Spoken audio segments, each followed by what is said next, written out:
Investigators have new information this morning on the suspects in the San Bernardino case. Syed Rizwan Farook and his wife, Tashfeen Malik, killed 14 people and wounded 21 others. Officials say that they got their assault weapons from a former neighbor. Carter Evans is outside the scene of the shootings in San Bernardino, looking at how and why the couple carried out this attack. Carter, good morning. Good morning. The Inland Regional Center where the massacre occurred will now remain closed at least through Tuesday, though people were allowed to go back yesterday and retrieve their cars. Survivors are still struggling with why their coworker fired on them, and new details are emerging about the couple's apparent radicalization. Syed Rizwan Farook met his wife Tashfeen Malik in Saudi Arabia, where she had moved from Pakistan. She was educated and had trained as a pharmacist. Those who knew her described her as a modern girl who became deeply religious.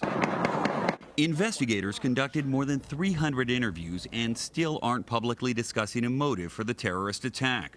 Over the weekend, we heard from Farook's father. The Italian newspaper La Stampa quoted him saying, "My son said he shared ISIS leader al-Baghdadi's ideology and supported the creation of the Islamic State. He was also obsessed with Israel."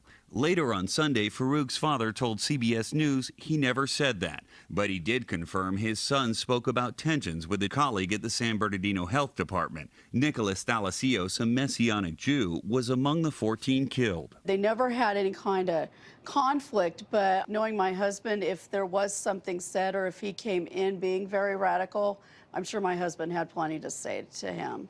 The assault rifles used in the attack have now been traced to this man, Enrique Marquez. Farook used to live next door. A neighbor recalls the two were good friends who went to high school together. When he would go with Syed and work on the cars, I mean, they were happy. They joked around. You could see them laughing. Over the weekend, agents raided the Marquez home twice, cutting through the garage door. A law enforcement source tells CBS News Marquez checked himself into a mental health facility right after the massacre.